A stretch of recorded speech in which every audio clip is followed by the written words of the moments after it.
Like most fantasy role-playing games, Symbaroum allows you to pick what race your character will be. While the game's approach to ability expression is very different than something more traditional and class-based like D&D, Symbaroum's races are pretty straightforward.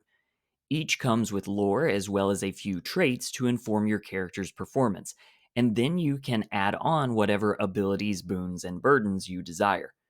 We're going to dive right in with the 5 races presented in the core rulebook, the 5 advanced races in the Advanced Player's Guide, and 2 bonus races just for fun.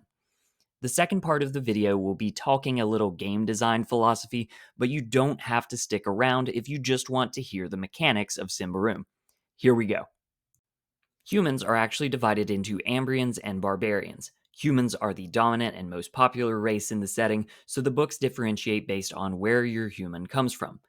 Their mechanics also differentiate, with Ambrians gaining either the Privileged or Contacts trait and Barbarians gaining either the Contacts or Bushcraft trait. And that's it. There are no racial adjustments to the 8 attributes, not just for the basic human, but for any of the remaining races. You get a trait and you move on. Your status as a more civilized Ambrian or a member of one of the 11 barbarian clans will no doubt play a role in establishing your abilities, your gear, and your goals, but that all comes from a source of flavor rather than mechanics. Changelings take on the classic fairy tale tradition of being an elf swapped in the cradle by other elves when they take a human baby. The changeling grows up like a human until their elven traits reveal themselves, often a shock to the changeling themselves. At this point, they are typically shunned by human society, whether Ambrian or barbarian. Changelings gain the long lived trait, which actually has no mechanical effect but informs your roleplay decisions and relationships. Changelings also have access to the shapeshifter trait. It's very important to note that this doesn't mean every changeling gets to be a shapeshifter for free. They have to purchase the ability at each level, just like any other ability. Shapeshifter is a solid B tier ability, allowing you to roll to see if you can successfully transform, though others can see through the illusion. I see a lot of confusion around the adept level of this ability, but it basically amounts to the trope of, I'm the real one, shoot him, in the middle of a combat scene. As with many illusion powers, this has very limited combat use, but can open the door to plenty of intrigue opportunities if you have a game master ready to play ball with you. Goblins are said to have fiery temperaments and strange ways of socializing. They are viewed as an annoyance by human societies, but tolerated for their usefulness in dirty work. They gain the short lived trait, which, like long lived, doesn't affect your stats but does affect your roleplay. A goblin is considered an adult at 10 and rarely lives beyond their 20s, which makes for an interesting note on your sheet. They also gain the pariah trait, something we'll see come up a few times. In addition to the roleplay implications and only starting with 5 silver shillings in your pocket, Pariah actually gives you a second chance to fail most social tests except for those with their own race, which you have a second chance to succeed on, similar to 5e D&D's advantage and disadvantage system. This is an interesting mechanic, but one I'll hold off on talking about until the philosophy section. Finally, goblins get access to the survival instinct trait, which must be purchased as an ability. At novice level, you gain an extra movement action once per scene. Adept level provides a plus 1d4 bonus to armor, so that's great. Master level allows you once per scene to use a combat action in place of a movement action, meaning you can pop off extra attacks or a bonus mystical power. This trait is really good, placing it in lower A tier on the ability ranking. Only being able to use the novice and master level mechanics once per scene may not seem like much, but when many combats are only 3 rounds and you can reliably make a couple clutch moves while your allies are lumbering around like silly tall humans, this trait could save your life multiple times in the same adventure. Ogres are odd and solitary creatures who lumber about with no sense of identity until they imprint upon other cultural beings nice enough to take them in. Ogres get the long-lived and pariah traits and have access to the robust trait. And the robust trait is an absolute game changer. Novice level starts with some drawbacks for being tall, taking a -2 on defense and only being able to use light armor, but the trade-off is plus 1d4 armor and plus 1d4 extra melee damage once each turn. That is absolutely major for only 10 XP. The Adept and Master abilities scale all these effects, with the armor and damage boost stepping up to a d6 and a d8, while the defense penalty gets one lower each step. The drawback is significant.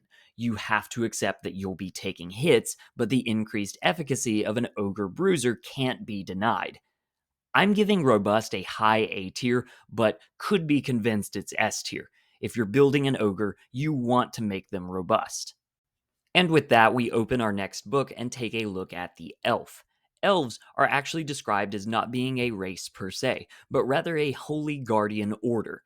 The APG gives several examples on how and why your elf character might choose to be a part of an adventuring party, likely originating from human society. Elves have the long-lived and pariah traits, plus access to the Wisdom of the Ages trait. Wisdom of the Ages requires a full turn and grants you any non-mystical ability at novice level. It's pretty nice to be able to free up your build and adapt to your party's situation on the fly, although spending a full turn to do it stings a little. The Adept level fixes this by making it a single action, and Master level grants you the Adept level ability of your choice. Oh, the enemies are at range. I'm an Adept level marksman now. Bad guys in a castle. I'm actually a siege expert now. Can't read the magic door? Don't worry, I'm now a lore master. This is a bonkers ability, but having to spend all or most of your combat turn to get it ready, plus having to know a bunch of abilities on the fly, holds it back from S tier. Still a respectable A and worth taking if you're an elf. Abducted humans are the counterparts to changelings, kidnapped and raised by elves to uphold the Iron Pact and defend Davokar. Abducted humans are a neat concept, but mechanically underwhelming, simply gaining the bushcraft trait and the ribbon ability of speaking but not reading and writing the elven language. I wish I had more to say about this one, but I'll leave a note to GMs. If you want some easy drama for your changeling character, make them have to face their abducted human counterpart in a scene. I'm going to be perfectly honest. I hate these dwarves. Not all dwarves. I like Thorin and Gimli just fine. I've had multiple dwarf party members in Pathfinder, and I made a wizard tank dwarf and a funny fighter in D&D.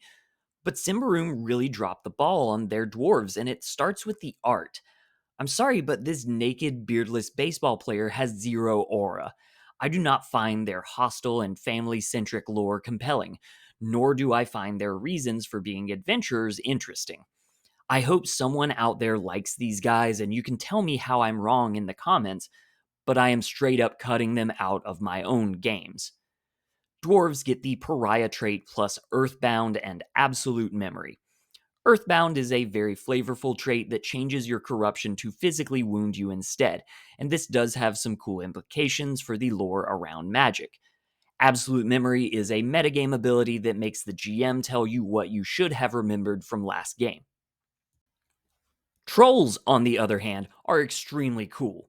Their art is consistently great, and trolls range from being famished rage beasts to group living fighters and talented crafters. The APG reveals that when goblins are about to die, they wander into Davokar and become a cocoon, which eventually sprouts a troll. Ogres are just botched attempts at trolls who are freed from the cocoon too soon. Trolls have amazing lore, but let's see the mechanics. Trolls start with the pariah burden, no big surprise there. They can also purchase robust like an ogre, which also makes perfect sense. But then they have the additional option of purchasing armored, natural weapon, and regeneration as abilities. This functionally and flavorfully makes your character a monster, yet there are no drawbacks to your intelligence or your standing within the party. Trolls are perfect game design. The undead are a mysterious side effect of the corruption in and around Davokar. There are plenty of roleplay reasons and mystical powers and rituals that could create an undead, so I was pleased to see the designers included it as a full player option. It is reiterated that undead characters do have free will, and surprisingly enough, they don't carry the pariah trait, though that is because they carry the even more dangerous stipulation of constantly having to hide from society. If your undead character doesn't have a high discrete stat and good rolls, you are going to get hunted down and burned at the stake. Undead get the undead trait from the monstrous traits section in the core rulebook, which means they take no corruption, don't have a pain threshold, don't need food, water, or sleep, and can only heal by eating raw flesh and blood. Undead can furthermore purchase higher levels of the undead trait, plus the useful Terrify and Gravely Cold traits. Overall, I think that Undead is very well designed, an interesting option if you really want to engage with the dark fantasy of the world, or make a super edgy character, but not an option that is overpowered or without significant drawbacks. The Bestials are a curious race in Symbaroum, presented in the fantastic Monster Codex and offered as a player option in a sidebar. These shape-shifting humanoids gain the bushcraft and pariah traits, plus the metamorphosis monstrous trait, allowing the bestial to take on one monstrous trait from a list as an action, increasing their traits and levels at future levels.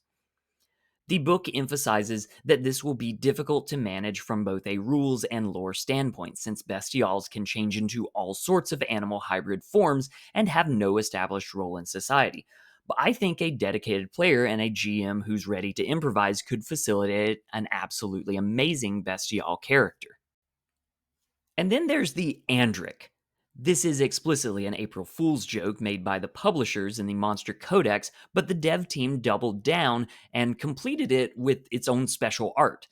The Andrakes are fearsome buccaneers who followed the Ambrians out of Alberator. They have the traits Diminutive, Pariah, and Pause.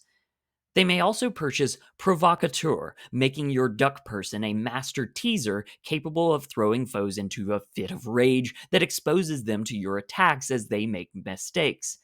This troll race is surprisingly good, and I could see plenty of players picking it up if you wanted to add a little more silliness to your dark fantasy. Pivoting from the silly duck race, let's talk about racism. The problem with many fantasy races is that they are, by intent or by impact, an allegory for real world races. In fantasy, race is much more of a biological difference than the social construct of race we refer to today. But the effect is the same. Here is one group of people, here is another, here's how they are different. If not handled carefully, the races you portray in your fantasy world can carry some unfortunate implications, like the goblins in Harry Potter's Wizarding World or the dwarves in Middle-earth. The biggest role-playing game on the market and the gateway for many role-players, Dungeons & Dragons, has a particularly bad history dealing with race, with multiple dark-skinned races happening to be reprehensible and evil. If you want to know more about D&D race in particular, you can check out my other video here, but for today, we'll be moving on. The core issue when it comes to fantasy races in role-playing games specifically comes down to one of nature versus nurture. You and I might fall on different ends of this spectrum, and I'm not here to convince you one way or another. A system that favors nature allows players to express their characters through conditions they are born with race and other biological factors expressing themselves through gameplay. A system that favors nurture will mute these biological factors in favor of expressing learned behaviors like class and skills. Role-playing systems rarely go for just one or the other, but rather some combination of the two. There are better and worse role-playing systems out there, but I think it is possible to make a good game you can enjoy with your friends no matter where you fall on this spectrum. But something that I hope you and I can agree on is that stereotypes are bad. Looking at a character or a real life person, seeing the color of their skin or the shape of their ears, and quickly determining, well, they're evil, or, well, they're clearly superior, is just not a good mindset to have.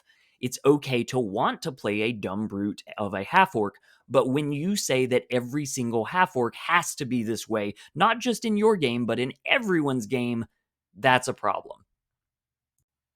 So why do I love Symbaroum's take on race so much? Mechanically speaking, there's not much going on with your choice of race. There's just enough to distinguish your character and give them a small but important piece of their identity. If we look back at the Changeling, for example, they can shapeshift, but only if they train their way into it. They have a natural talent, but one that must be nurtured, a perfect blending of the two schools of thought. It is also possible through the mechanics of the game for non-changelings to obtain this feature through boons and rituals, but it will be more difficult than someone who was born a changeling. And in fact, changelings themselves are biologically elves, but their mechanics are expressed differently through the social factor of the culture they grew up in. Which brings us to the lore of race in Symbaroum. There are three different kinds of humans presented in the race list: Ambrian, Barbarian, and Abducted. They aren't all that mechanically distinct, but your choice of human will have major implications on how you interact with the world and the NPCs of your adventure. Pariah is an interesting mechanic, and one that many so called woke gamers would balk at because it explicitly states that this is a world of prejudice and marginalized minority races. But the flavor of this mechanic is backed up by the foundational lore at Symbaroum's core. I think it's great that you can play a goblin or an ogre as a standard option, while in D&D these are considered monsters or at most monstrous races. Role-playing games are about choices.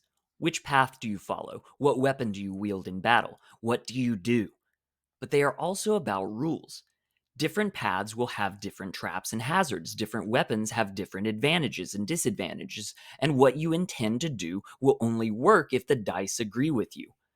I think that Symbaroum's races combine these factors brilliantly. There are rules about the bestial, but you are free to choose what animal shapes you take, what abilities and mystical powers you will use, and how your shadow and your goals help define your character far more than that initial choice of race. When we take all of these factors together, combined with the choices we make on the journey and the friends we make along the way, we go beyond the stereotypes evoked by a single word on your character sheet. I think this is a better way to make characters and a better way to play the games we love, and I hope you can agree. Thanks for listening. Have a nat one day. Bye bye.